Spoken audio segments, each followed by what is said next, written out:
Assalamualaikum warahmatullahi wabarakatuh. Innal hamdalillah nahmaduhu wa nasta'inuhu wa na'udzu billahi min shururi anfusina wa min sayyiati a'malina. Man yahdihillahu fala mudilla lahu wa man yudlil fala hadiya lahu. Asyhadu an la ilaha illallah wahdahu la syarika lahu wa asyhadu anna Muhammadan abduhu wa rasuluh. Allahumma shalli ala Muhammad wa ala alihi wa sahbihi wa sallam. Allahumma ta'ala karim a'udzu billahi minasyaitonir rajim. Bismillahirrahmanirrahim. Ya ayyuhalladzina amanu ittaqullaha haqqa tuqatih wa la tamutunna illa wa antum muslimun. Ya ayyuhan nas ittaqu rabbakum alladzi khalaqakum min nafsin wahidah wa khalaqa zawjaha wa batha minhuma rijalan katsiran wa nisaa'a wa taqullaha alladzi tasaaluna bihi wal arham innallaha kana 'alaykum raqiba. Ya ayyuhalladzina amanu ittaqullaha wa qulu sadida yuslih lakum a'malakum wa yaghfir lakum dhunubakum wa man yuti'illah wa rasulahu faqad faza fawzan 'azima. Fa inna asdaqal hadits kitabullah wa khairul hadi hadi Muhammad sallallahu alaihi wasallam. Tasallu wa nasi'u wa ta'awun kullu ta'awun wa la alhamdulillah rabbil alamin. Tuhan jamaah pembahasan tentang saat ini. Kita tasah penjual syukur dan puji ucapan yang sering kunci oleh masyarakat Allah Subhanahu wa Ta'ala. Kami syukur iman takwa berbagai setia melakukan safar dengan ujian sehat dengan diberi kepakaran pun iman Islam yang kiamah saat sebelum diberi bencana yang benar. Saat sebelum kita berhenti mengenai hadis 1500 itu hadis saya ulang terus. Tahu ini kan artis saking panjang itu Muawiyah. Muawiyah. Kalau Rasulullah SAW, man yuridillahu bihi khairan yufaqihu fiddin. Man yuridillahi bihi khairan, barang siapa yang itu dikehendaki oleh Allah Subhanahu wa Ta'ala khairan padanya, yufaqihu fiddin, niscaya Allah akan dia pandaikan dalam urusan agama. Terus urusan agama ini menjadi hal yang terpenting, menjadi yang utama. Ini yang utama itu karena untuk perintahnya Allah, untuk beritanya Allah Subhanahu wa Ta'ala, Rasulullah SAW man yuridillah iki sapa wong sing dikarepke entuk kabecikan menika dipahamkan. Artinya penekanannya adalah kebaikan. Syaratnya adalah paham. Untuk mendapatkan kebaikan itu adalah paham agama. Sehingga paham agama ini menjadi syarat untuk mendapatkan kebaikan. Tapi sekali lagi lafadznya ini ilmu jauhnya dikendaki. Sapa wong sing dikendaki oleh Allah Subhanahu wa Ta'ala. Nanti ora kabeh wong dikendaki. Karena yahdi liman yasha, Allah itu akan memberi tunjuk kepada siapa yang dikendaki saja kan itu. Sementara Allah telah memberikan petunjuk tentang ciri-ciri atau syarat-syarat orang untuk mendapatkan apa yang dipilih oleh Allah Subhanahu wa Ta'ala. Kalau mestinya awal itu agar menjadikan orang yang mendapat kebaikan itu harus mencari paham agama agar kita mendapatkan kebaikan dari Allah Subhanahu wa Ta'ala. Dan kalau kita sudah berusaha untuk mencari kebaikan, kepahaman terhadap agama, maka kita harus yakin bahwa kita bagian dari orang yang dipilih oleh Allah Subhanahu wa Ta'ala untuk kebaikan.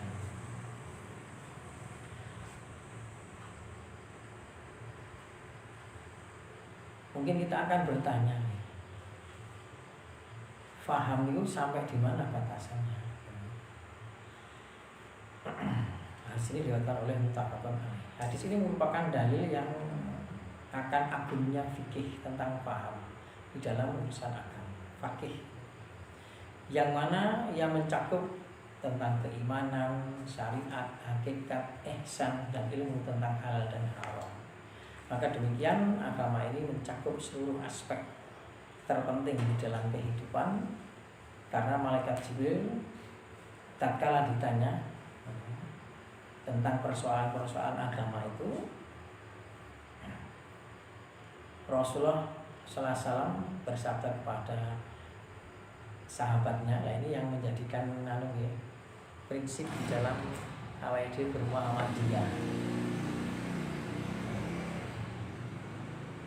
Enten aplikasi tadi nih, itu cara, oh, aplikasi lah ketemu.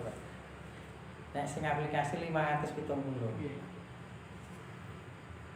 570 sing aplikasinya ini kode ya, PDF karena PDF. Kita di Muhammadiyah, nek menurut HPT di Mukadimah nika, buku HP, setiap buku itu kan ada Mukadimah dan ada biasanya ada penutup kan. Sedih saat durunge dhewe maca isi buku itu mesti kita harus membaca prakata, Mukadimah dan penutup. Itu penting. Karena men awake dhewe ngerti karepe buku kuwi dienggo apa, karepe sasarannya apa, enggak yang kita capai apa.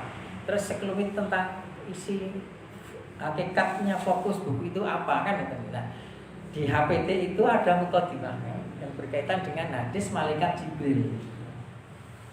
Di mana malaikat Jibril datang menanyakan tentang anil Islam, anil iman, anil ihsan.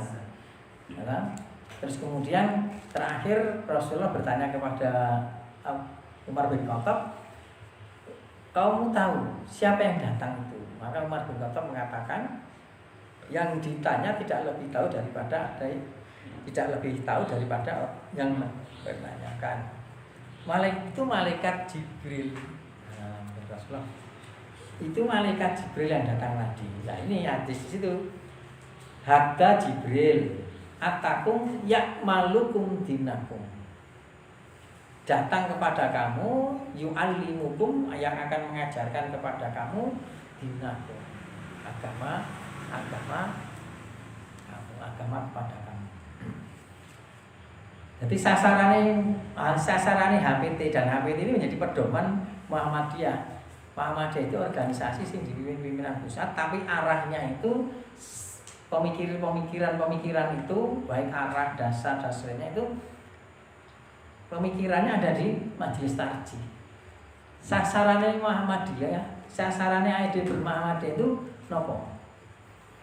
Berdasarkan ini yang membedakan organisasi kita dengan yang lain, dan ini nanti menjadi kita lebih bersyukur bahwa kita itu sudah berada di Muhammadiyah tanpa harus menyalahkan yang lain ya. Ketika saya harus mengatakan secara internal di Muhammadiyah itu ampun dianggap yang lain jelek, jangan dianggap tidak baik kan ya. Konotasinya seperti itu. Ini paling tidak mungkin apa yang tidak dicapai Muhammadiyah berdasarkan pembukaan HPT. Doras nang tekan kono aja. Dora tau maca. Sing penting melu Muhammadiyah. Kowe ngeri banget. Ya iki ya. Kowe fanatik ya kawan. Apa yang menjadi sasaran target kita bermuhammadiyah? Nek tujuan kita bermuhammadiyah itu adalah rangka amar ma'ruf munkar. Nah, semua itu targetnya yang tidak dicapai apa? Mutakin, Pak. Enggak betul ya, Pak? Mutakin. Kita sepele. Apa yang saya sampaikan ini kita sepele. Genah kabeh organisasi ya ngono, kabeh wong ya ngono. Tapi nyatanya berbeda, ngono lho. Yang ingin saya sampaikan seperti nyatanya berbeda. Muhammadiyah itu saya bisa mengatakan begitu karena di Muhammadiyah ada ADRT dan ada dokumen. Hal ini adalah HPT. Ya, organisasi yang lain kan apalagi sing cilik-cilik itu sekedar organisasi yang bisa tumbang, bisa muncul lagi, bisa hilang terus ganti nama, bisa hilang terus, dan akhirnya perjuangannya tidak konsisten, tidak hakiki gitu. Dari ketidakhakikian dan tidak konsisten itu sudah menunjukkan ada satu kesalahan yang fatal berkaitan dengan pemahaman di internalnya kan. Karena baru berdiri esuk wis tumbang baru berdiri malah padune baru berdiri malah ganti pecah. Ini kan ada rasa ada dadi wong bodho wong awam niku wah ini ada sesuatu yang salah mawon. Ngene. Jadi Muhammadiyah sampai hari ini teruji. Teruji dan justru malah diakui di seluruh negara, bahkan bertambah. PCI, MPCI bertambah. Pimpinan cabang istimewa Muhammadiyah terus bertambah.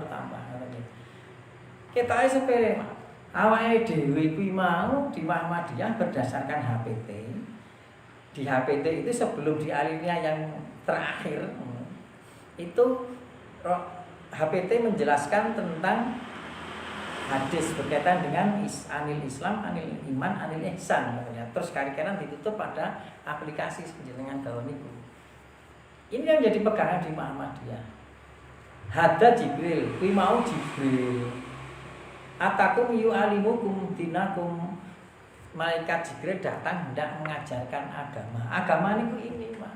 Jadi Islam, iman, ihsan, iman Islam dadi siji adalah mutakin. Liyane ora, Pak. Orane ndelok ndelok dokumennya lho. Liyane ora. Ndelok dokumennya lho. Nek khotbah ya mesti sasarannya dia mutakin ya itu monggo saja, tapi melihat dokumennya sasaran utamanya tidak mutakin. Mutakin itu hanya sebagian menjadi bagian pelajaran hal yang biasa saja sing itu bagian daripada pelajaran agama. Kalau di Muhammadiyah ini tertuang di HPT ini memang target kita menjadi orang yang mutakin.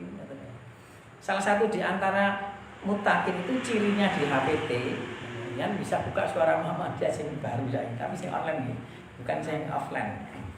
Buka dilalah padha karo apa yang saya sampaikan terus diulang-ulang di Karangdo ini beberapa pertemuan Senin ini tak ulang-ulang terus menambah mantep jenengan gitu. Dan tambah ngerti. Buktinya apa? Buktinya organisasi-organisasi itu yang selain daripada Muhammadiyah. Kalau Muhammadiyah kita kan sudah sampaikan. Di luar Muhammadiyah itu rancaknya dia itu berorganisasi dalam rangka berjamaah. Niatnya berjamaah di sana memang niatnya berkelompok. Jamaah di sana masih dipahami sebatas normatif tentang lugha, berkomplok, berkomunitas, atau bahkan lebih ekstrim lagi golongan. Inilah golongan yang selamat. Firqatun Najiyah. Niku rancake lho di luar Muhammadiyah begitu, Pak.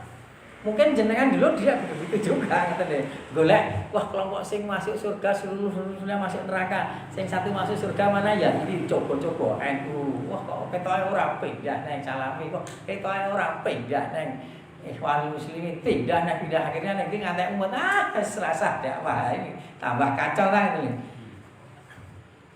Rancaknya seperti itu, Pak. Sampai Muhammadiyah sendiri difitnah begitu juga. Tentu saya itu bisa bicara begitu karena ada dokumen, Pak. Ketika kita tidak membaca dokumen-dokumen di Muhammadiyah, mungkin kita juga akan underestimate, minder nalikane menuduh Muhammadiyah begitu. Tapi realitanya kan Muhammadiyah tidak, kan ada dokumen. Aku ora kaya wong to. Di suara Muhammadiyah pun hari ini ada tertuang gitu. Apakah temanya ngene? Apakah Muhammadiyah sesat? Bukan. Ente ta? Yang baru. Itu bicara hanya kulit saja, nek ngaji ya HPT lengkap sih kok arep. Tapi kita nek kulino ngaji kali kulon kan paling tidak membaca artikel itu sudah nyandak kan itu. Atau ada lagi yang klik di sana ada sub artikel sing temane Muhammadiyah meneguhkan berakidah ahlul haq kan katanya. Wal jamaah ahlul haq. Nah katanya. Nah, al-haq wal jamaah sana diringkeskan apa yang sudah kita sampaikan. Jadi orang itu sekarang apalagi zaman fitnah sekarang itu mereka rebutan klaim bahwa kelompok saya yang benar atau pemahaman saya yang benar. Intinya sama. Karena yang namanya al-jamaah kemarin sudah kita sampaikan, yang namanya al-jamaah menurut syariat itu tidak dalam konteks seperti bahasa berkelompok, bahkan satu orang pun bisa disebut al-jamaah, ataupun firqah sama, itu mafhum mukhalafah. Yang namanya firqah itu tidak harus semua orang berpaham menyelisih daripada kebenaran. Satu orang saja yang dia itu menyelisih pemahaman kebenaran, maka dia adalah firqah. Firqah itu bentuk sebuah kata sifat tentang penyimpangan, itu namanya firqah. Ya, satu orang kalau masuk kepada sifat yang menyimpang, dia adalah firqah. Kembali ke sini. Nah, Raja wong itu begitu. Bahkan dia berkomunitas kayak di Muhammadiyah itu tidak dalam rangka amar ma'ruf munkar, memang golek kanca ngoten lho. Berkanca ngoten lho, berkanca. Nek awake dhewe di Muhammadiyah itu berkanca itu adalah konsekuensi daripada syar'i ketika kita amar ma'ruf nahi munkar. Terus apa yang kita sampaikan? Oke lah, Al-Quran dan Sunnah semua sama mengatakan Al-Quran dan Sunnah kan gitu. Oke lah, semua mengatakan adalah kebenaran, iya, tapi nyatanya berbeda kok Pak. NU, Muhammadiyah, Salafi atau siapa-siapa nyatanya berbeda kok. Cari Al-Quran dan Sunnah.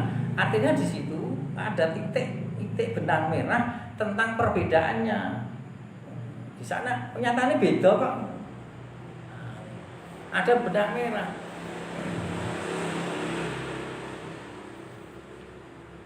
Kebenarannya di sana apa? Masalahnya bukan Al-Quran dan Sunnah. Masalahnya bukan di dalil, di pemahaman tentang dalil. Loh, bagaimana cara memahami itu ternyata perbedaan itu terletak pada cara memahami, bukan pada dalil. Nah, orang ketika pola pikirnya sejak awal mainstream ya, mainstream pola pikir yang paling utama itu sudah berkelompok. Pola pikirnya itu adalah kelompokku yang benar, sedang mencari kelompok yang benar, maka dia akan terbawa klaim bahwa dia benar atau kelompok dia yang benar. Nek awake dhewe mboten, Pak. Ketika kita bermuhammadiyah itu kita tidak mengklaim bahwa kita yang benar. Rawani Pak Muhammadiyah mengklaim. Sing bener iki Muhammadiyah lho rawani Pak, aja jenengan aja kemajen juga. Sing bener sinten? Nah, Quran hadis kabeh ngomong Quran hadis ngoten lho. Quran hadise sapa? Lho ngoten lho, Pak. Quran hadise sapa? Iki kan rangga saiki tak godhog entek terus bulan-bulan iki kula ngomong ini ngoten lho. Quran hadise sapa, Pak? Ayo. Kita bicara Muhammadiyah aja pikirane jenengan.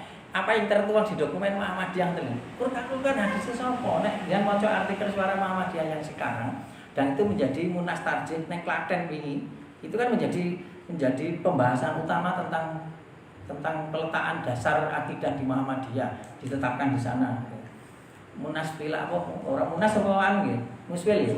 Muswil tarjih di Klaten nggih. Nah, itu berkaitan dengan akidah. Durunge neng muswil kula pun ngaji teng Muhammadiyah neng Karanggawa, ya iki ternyata hasil muswil wilayah Jawa Tengah itu apa yang telah saya sampaikan berulang-ulang di Karanggawa. Ini belum bisa jawab. Apa nek sing ora berulang-ulang ngaji, Pak. Ora tambah umat ngene iki. Sing ngaji wae lali ngoten. Sing ora ngaji. Jadi sekali lagi di Muhammadiyah oke lah. Semua mendasarkan pada Al-Quran dan Sunnah. Berarti kan kita benang merahnya di pemahaman. Ngopo kok beda wong padha Al-Quran dan Sunnah. Lah yang dadi bombongnya awake dhewe, yang jadi yakinnya kita bahwa kita bukan Muhammadiyah yang benar ngoten nggih. Bahwa kita sudah pada posisi yang benar, kita mengakui bahwa kebenaran ini di pemahamannya sing Muhammadiyah, nek Taifah sudah bener tak bener ke. Tapi kita bicara istilah di Muhammadiyah. Firqatun Najiyah. Firqatun Najiyah ini sinten? Sahabat itu apa? Sahabat apa bulan-bulan apa? Jadi kita tuh menyampaikan kenapa sahabat ini adalah kelompok ataupun individu atau orang yang telah bisa mempraktekkan risalah. Rasulullah itu hanya menyampaikan risalah. Rasulullah itu hanya mengingatkan dan memberikan kabar berita. Rasulullah itu hanya menyampaikan wahyu. Terus kemudian ling nepake sinten? Ling nepake sahabat. Dan sahabat itulah yang kita sebut dengan firqatun najiyah. Yang lainnya tidak begini, Pak. Nek yang lainnya saiki kok padha Muhammadiyah, ya dakwah kita masuk berarti sejak 1913 ngantek sakniki kan itu di HPT masalahnya. Soal durungnya ada organisasi yang lain, HPT sudah tertulis. HPT tahun pinter Pak. Majelis Tarjih itu tahun pinter. Majelis Tarjih itu HPT. Majelis Tarjih itu tahun 1970 itu Pak Indonesia merdeka. Majelis Tarjih. Nah HPT. Nah, terutama di aneh ini nol nanti. Di aneh nol ini. HPT itu 1972 terdokumentasi loh Pak. Terus kemudian dalam bentuk buku. Tapi rapat-rapat tarjih itu sudah sejak tahun 1970 itu ada rapat-rapat tarjih sing terbukukan dalam bentuk buku sing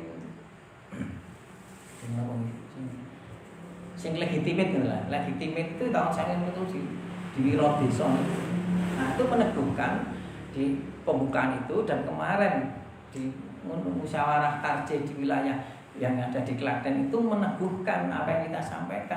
Jadi apa yang kita ajarkan ini adalah apa yang telah dipraktekkan sahabat. Lah, wong bedane ngene lho. Ketika kita memahami sahabat dalam rangka mempraktekkan petunjuk-petunjuk Rasulullah ini kan perlu metodologi. Inilah manhaj tarjih.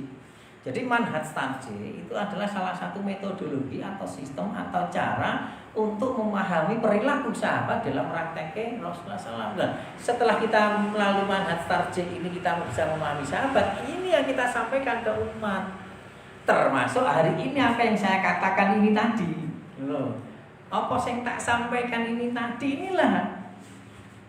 Dan ini yang membedakan dengan jamaah-jamaah yang lain. Jamaah-jamaah lain itu terjebak kepada pemahaman yang tidak pas. Mereka berorganisasi memang dalam rangka mengklaim atau golek kelompok sing selamat ngono lho. Akhirnya pindah-pindah terus. Kalau kita mulane rene Muhammadiyah ditokke ke Muhammadiyah ngono ra. Aku kan ditokke ke Muhammadiyah ngono ra eneng. Kalau buyong ngene ra ono. Muhammadiyah kan sebuah komunitas yang terorganisasi tapi pemahamannya kan di sini. Oh, betul ya. Lah, kita kan bicara manjuri tilau bihi khairan yufaqih fiddin. Nah, ketika Allah telah menyanjung, telah memberikan kabar gembira kepada siapa orang yang dikehendaki Allah Subhanahu wa taala tentang mendapatkan kanugrahan, yaitu kebaikan, yaitu mendapat ridha Allah intinya. Karena ridha lagi saya harus menjawab, saya harus menerangkan bahwa tafsir khairan itu adalah ridha. Karena targetnya adalah ridho. Sahabat yang telah mempraktekkan ajaran Rasulullah itu kan karena dia digelari oleh Allah Subhanahu wa taala radhiyallahu anhum, sehingga kita menyebutnya radhiyallahu anhu. Radhiyallahu anhu. Maka khairan itu adalah ridho.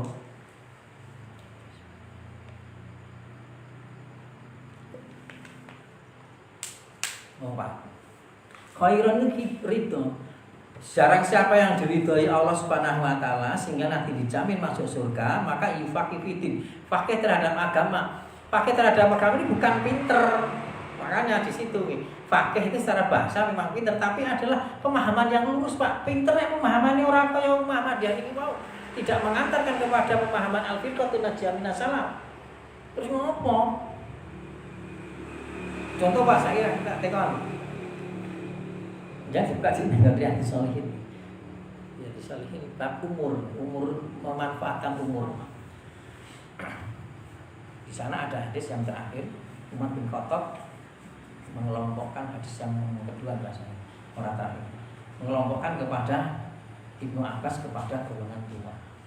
Artinya dia didudukkan dicerake dadekke karo wong tua-tua, dimorke wong karo wong tua-tua. Komunikasinya orang karo cah nom-nom. Terus kemudian sing tua-tua niku Abu Bakar, Ibnu Abbas kok bocah cilik kok. Kira-kira umure sekitar 16-an gitu. Kok iso dilebokke wong tua iki piye wong bocah kok dilebokke wong tua. Ya ora, Ibnu Abbas sing pemuda Muhammadiyah, guru Muhammadiyah ngono. Ngono, do protes ngeten iki. Kowe ora ngerti. Saiki ngene tak tekoni.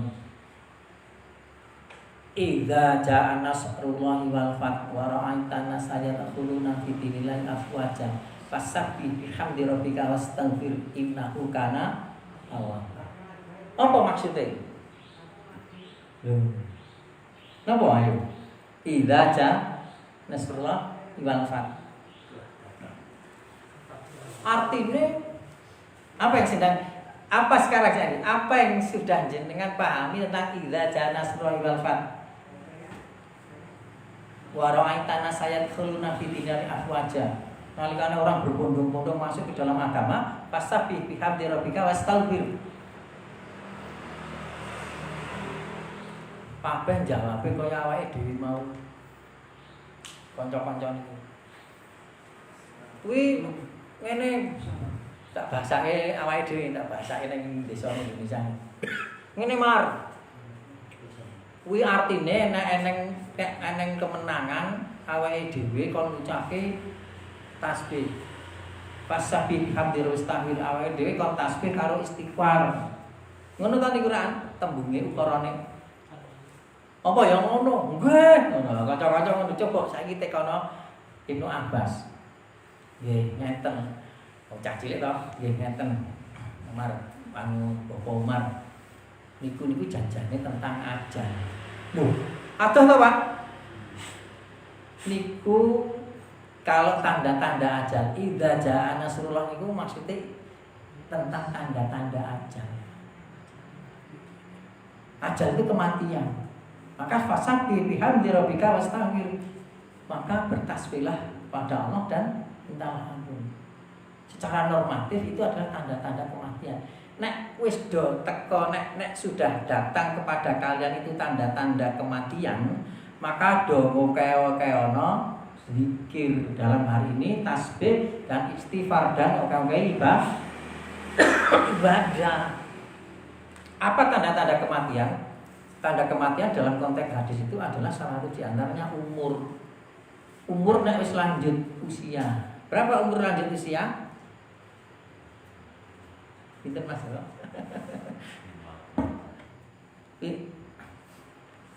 Umur lanjut usia berdasarkan keterangan hadis riwayat itu dan tafsir Ibnu Abbas juga itu nek di atas 60.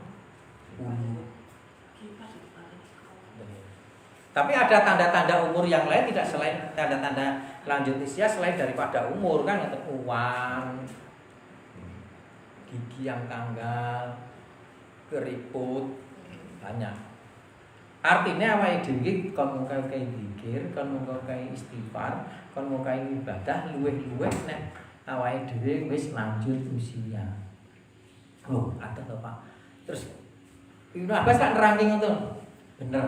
Wah, Umar, bener. Dhisik aku ya mireng Kanjeng Nabi nggih ngendika ngono kaya Ibnu Abbas. Lho, terus tinggal karo Umar ngono to. Lho, piye? Sing tua sing ndi? Nah, artinya berkaitan dengan pengelompokan tua muda dalam konteks ini adalah bukan usia, tetapi pola pikir dan cara berpikir iki cah cilik ning umure tuwa ngono lho. Saiki pikirane cilik temor entuk bojo lah ketuaan. Ketuaan golek bojo dadi kangelan wah. Kado harus milang miling ya entuk itu pikirane ketuaan. Loh, ngoten lho, Pak. Saya ingin menerangkan ternyata tidak setiap apa yang ada di dalam Al-Qur'an ataupun hadis itu tidak dipahami seperti apa yang kita bayangkan. Di sana ada pemahaman tersendiri, ada maksud tersendiri, ada makna tersendiri. Lah makna dan maksud tersendiri itu kita dapatkan di dari manhaj salaf, dari metodologi memahami yang merujuk kepada al-firqatun najiyah di dalam memahami risalah-risalah Rasulullah SAW. Sehingga nek nggon HPT, nek nggon buku manhaj tarjih yang ditulis oleh Profesor Dr. Samsul Anwar, sing kemarin itu beliau menjadi pimpinan tarjih pada periode yang kemarin, dan sekarang sudah diganti. Sekarang sudah diganti yang pada periode Pak Haidar Nasir, tapi yang periode yang kemarin 47 nih. Ini 48 sing 47 niku bahwa yang namanya manhaj tarjih itu adalah sebuah metodologi yang diambil istilah pada ilmu fikih zaman dahulu, orang-orang salaf gambarnya dengan istilah manhaj tarjih, dengan tarjih dalam rangka untuk memahami kedudukan dalil pertama. Ini kalau untuk memahami kedudukan dalil dan memahami makna yang sesungguhnya ketika terjadi pertentangan.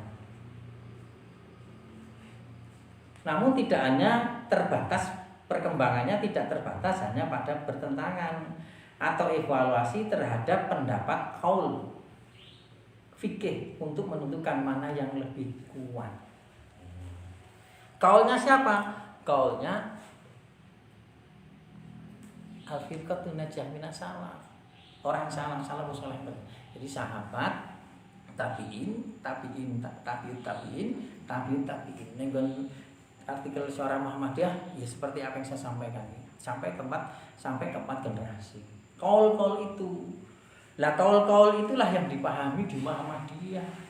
Jadi dalam memahami qaul itu metodologinya Muhammadiyah ya ora karepe dhewe ngeten lho, ora karepe dhewe menggunakan rumusan yang dirumuskan oleh ulama niku. Oh, ngeten. Jadi rumusan ulama-ulama itu digunakan untuk tidak untuk menilai ya, tidak dalam rangka lebih pintar daripada imam madzhab ya. Tetapi kan itu juga ilmunya imam madzhab. Ternyata sanajan itu ilmu imam madzhab, tapi nyatanya kan berbeda pemahamannya, betul ya? Nah, kemudian ditimbang dengan ilmunya beliau ulama madzhab tadi untuk menimbang-nimbang mana yang sahih, mana yang rajih. Sehingga itulah diistilahkan majelis tarjih, manhaj tarjih. Kenapa dipilih manhaj tarjih? Baleni nek dipilih manhaj tarjih karena dari awal Muhammadiyah itu targetnya kan mutakin.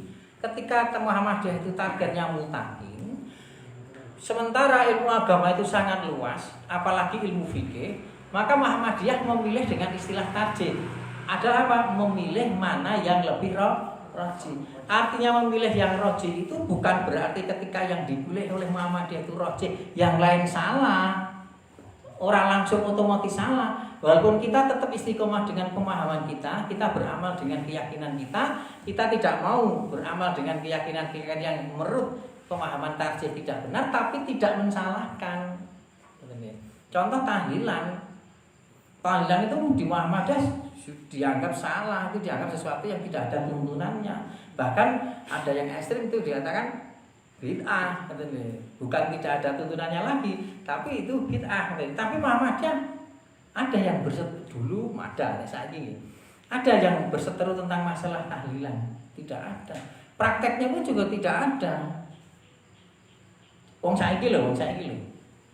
Karena itu tadi sanajan kita memahami itu sesuatu yang salah, tetapi bukan berarti kemudian kita akan menyalahkan praktek kok. Kadang aku nganggap itu tidak ada tuntunannya, aku orang nindakake mulane prakteke amaliyahnya ning artikel ini lagi.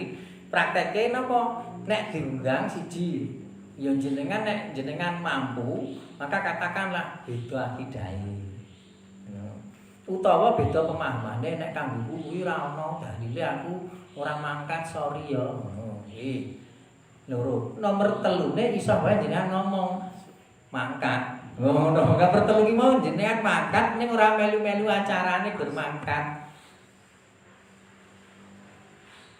Ning artikel ini mangkat dene apa? Dene dhewe masih dalam keadaan daruri. Tingkatannya daruri itu kadang mampu untuk wah aku nak dipuji tasbih, aku nak diarani piye. Ijek rong kuat gawane. Wah engko nek awake dhewe mati ra ning kubur piye. Glundungke ngono lho, glundung nek kelu bosok mambo dhewe. Ning nyatane kan ya ora wani ya, Cik. Masih pataran seperti itu mangkat ning ora melu acarane kan gitu. Kaya niku wau dek wingi sing diku perdebatan wau dek wingi. Termasuk reca niku wau ngene. Ya mangkat ra masalah ning recane sing disembah rasa